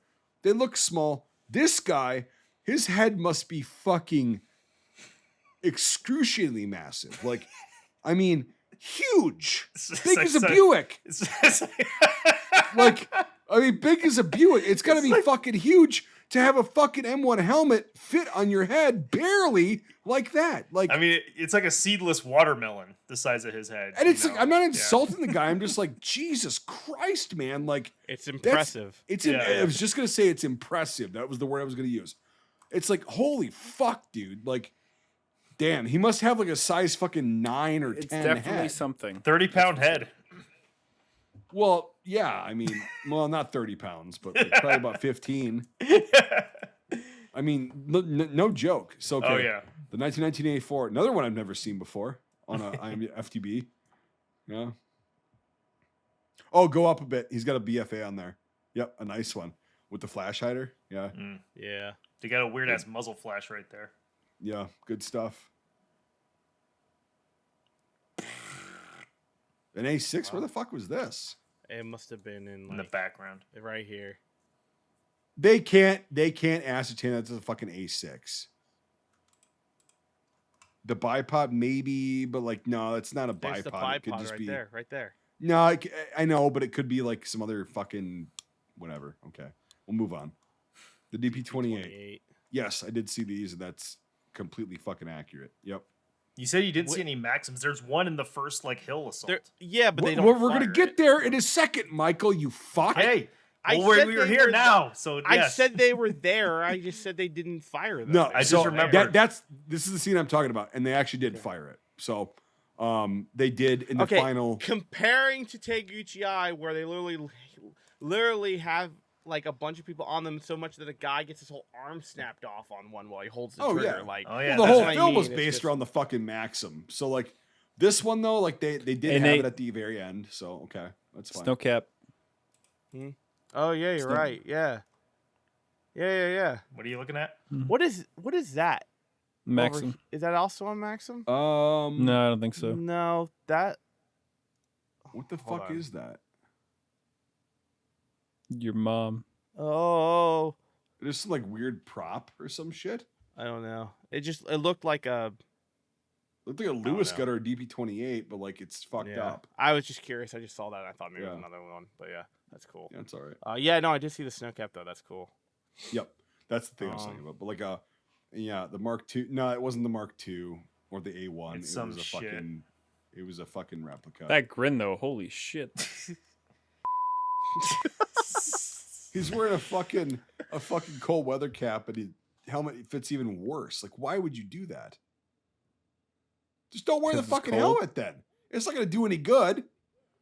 They're gonna see that fucking head coming from a mile away. Like, Aim for that. look at this shit. Brian, stop. Brian's feeling much better now. This I have 67 hand The grenades. same fucking stock image of the dummy I've one. seen this a but few yeah. times. Rifle grenades. It's always cool to see those. I love how they always make it in movies. They always make it a fucking impact grenade. With Yep. the with this, it's not. There's a fucking fuse on that thing. You don't even see it go down. Like he shoots it off, and then you And don't then even it see boom. it come down. Yeah, all of a sudden No. there's just an explosion. No, it's like you would see it come down, it would fall, and then they'd have like a couple seconds to react, possibly. But like, Mhm. yeah. Nice. I love it. Done. They didn't show any of the fucking mortars on the FDB. I love that. No, they didn't even know what it was. It just says until mortar. mortars. Yeah. South Korea troops Mortars fire are mortars in used. the rain. What Well, do those you look know. like anything specifically? It'd to be you guys? M2s most likely. Most likely Okay. M2. Those are If they're- 60 if- mil if- M2s, Yeah, yeah. if they're rock, then they're probably Yeah, fucking most likely. 260s.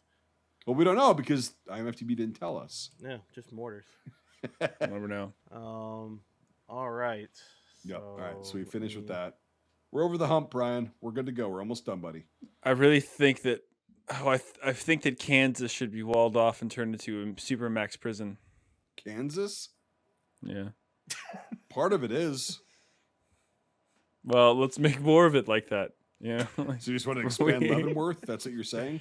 Yeah, we got to start. So. How much ibuprofen are you on there, Brian? Ibuprofen. Yeah, ibuprofen. Enough to make Kansas the new supermax prison of the United States. All right. Okay. All right. Okay. So yeah, right. Brian, why don't you give your first thoughts, bud? No, so it's an interesting movie. Again, I was kind of disappointed by it. It just, I don't know, it just felt boring for a lot of it. There were some great attack scenes. There really were.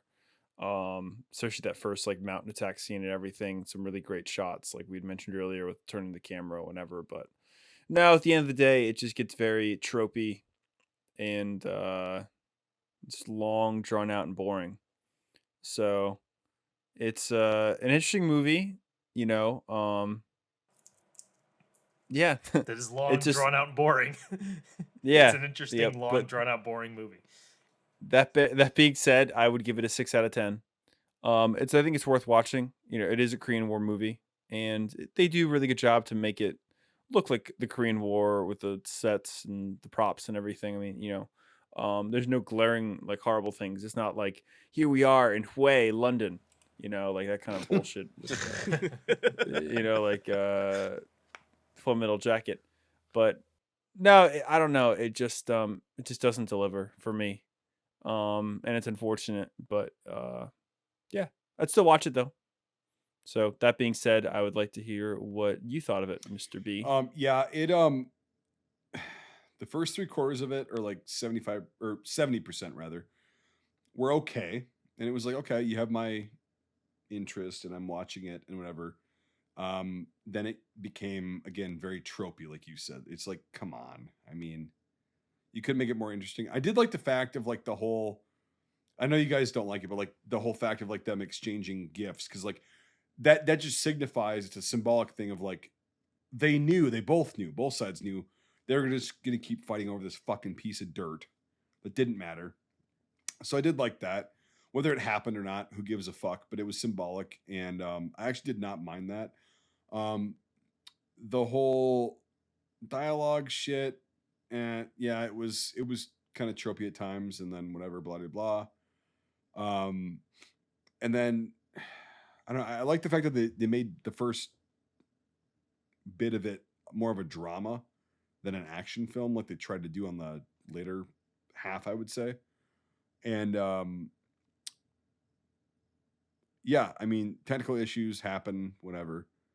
But yeah, it's a South Korean film. It's a South Korean war film. It's like Taguchi Ai, but it's like I thought it was better in a lot of respects, and then I thought it fell short in a lot more respects.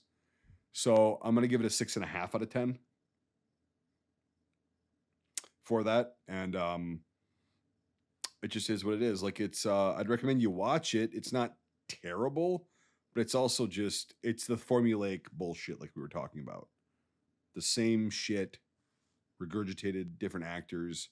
They put in a couple different things, but yeah, it's formulaic. So Yeah, what you guys said. I from what I saw of it anyway, and like I said, it had some stuff in it that I kind of liked, but one thing you mentioned language. Actually, one thing I didn't bring up was I don't know if it was this way for you guys, but the subtitles I thought were kind of funny sometimes. I don't know if it's certain things lost in translation or whatever, but like yeah, there's the part where they're taken prisoner at the beginning. The North Korean guy like says like, "Look, you dumbasses." Or something like that. It's like it's just funny. You're like, God damn it, you motherfuckers! You know, Right. it's like, is that I really think- what he's saying?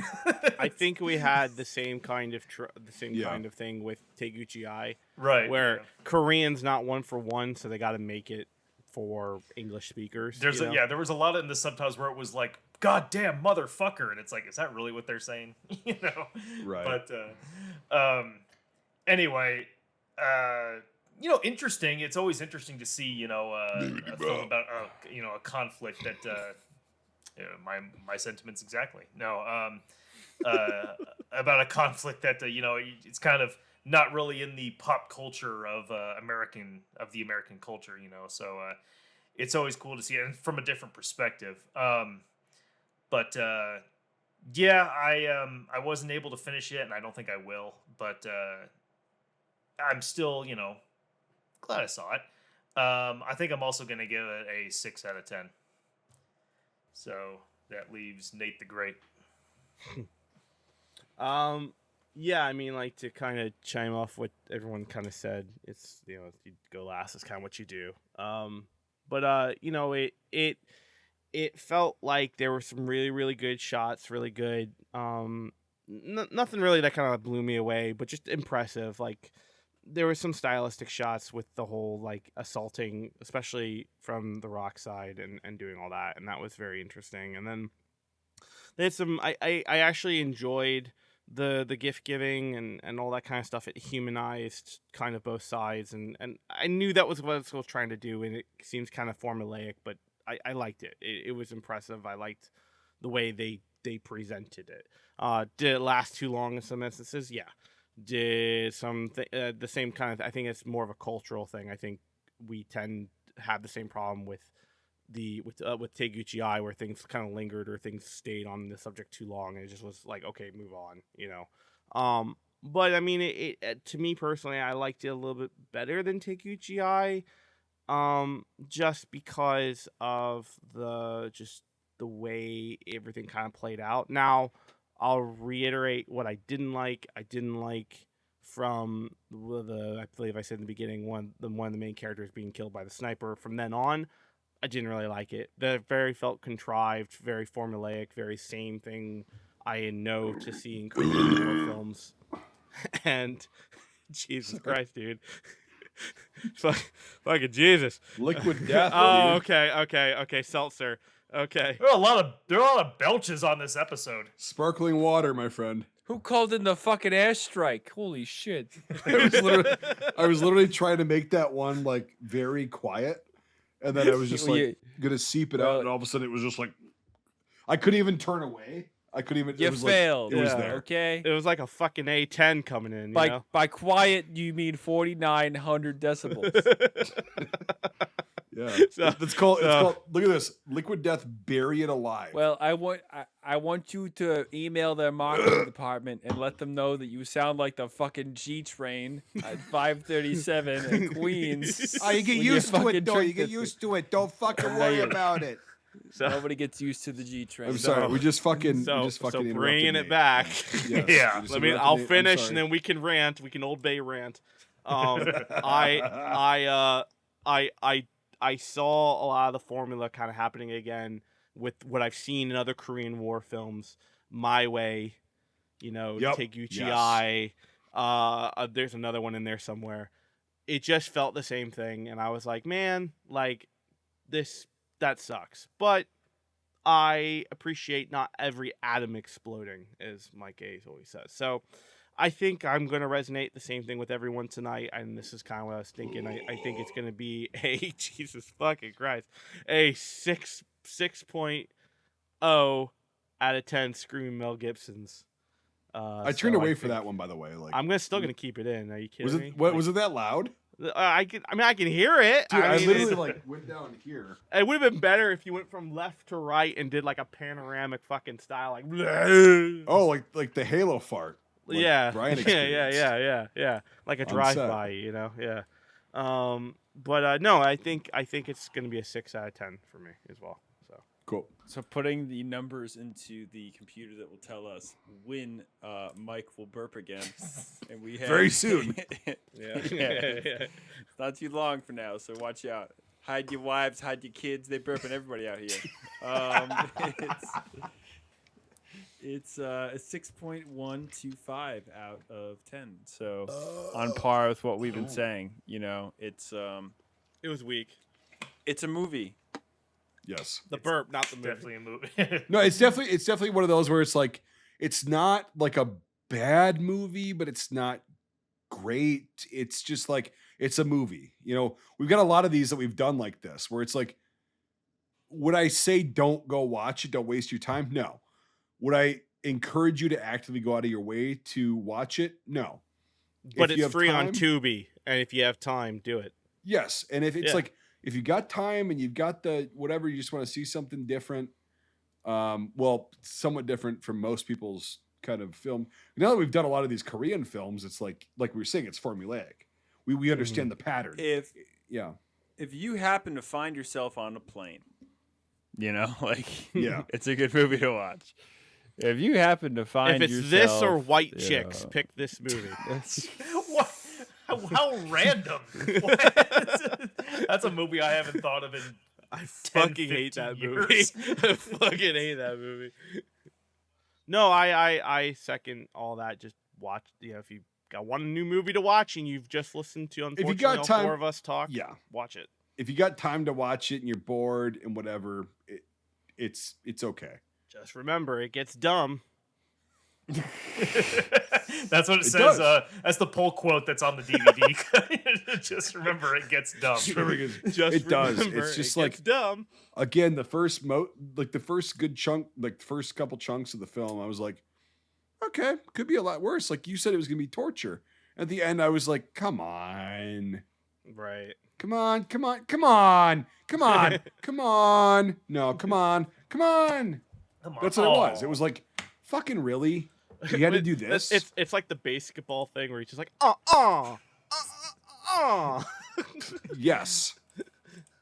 Fucking More South Park references. Hey, whoa. I'm not dogging it. No. Basketball is a wonderful movie. I don't know what anyone says, even though I think they hated that movie the most of all their movies. It was alright. I liked how they showed the weather and everything, Well, the cold weather I- shit, but like that's about it. I do remember when the rock troops were talking about how much they hated the movie Baseball. That was definitely a big part of the third act. have- And So, White Chicks. And White Chicks. They really hated the White movies Chicks. Basketball really and did White hate White Chicks. Chicks. Yeah. Yeah. God damn those early 2000s movies. Oh, that movie fucking sucks ass. No one fucking watched that. Weird. Which one? Weird. White Chicks. Basketball is amazing. What are you talking about? You What's fuck. the other one? Yeah. The one about like the What? fucking Donner Pass or something. Say that one more time, Brian. The what? What's the other one? The one about the Donner Pass or something? Donner. The Pass. Donner Party. Donner Party. Not You mean ringing the, a bell. you mean the Book of Mormon thing, or what do you? No, they made another one when they made Basketball right around that time. It's The about Donner like Pass? it's a musical, but they're like it's the Donner Party. That does not sound familiar. No, What I don't in remember the that at fuck? all. What? yeah. Trey Parker, Matt Stone. That was the other movie they made. They made Basketball. Are you talking they about made- like a Jeffrey Dahmer reference? what are you Yes. talking about?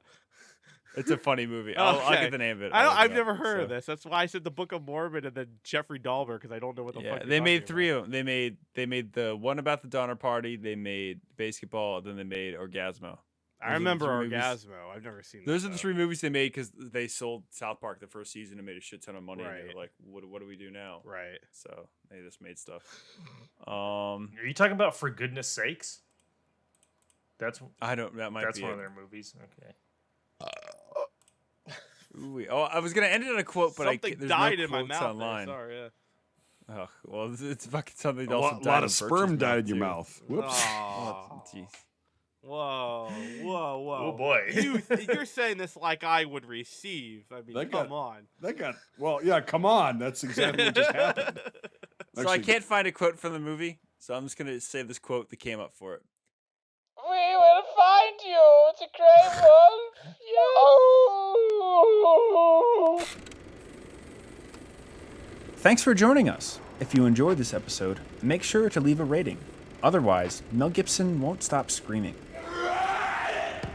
If you like this content, make sure to check out our Facebook, YouTube, and Instagram pages. If you want to directly support our work, make sure to check out our Patreon. All these links are in the description below. Until the next time, Scuttlebutt out.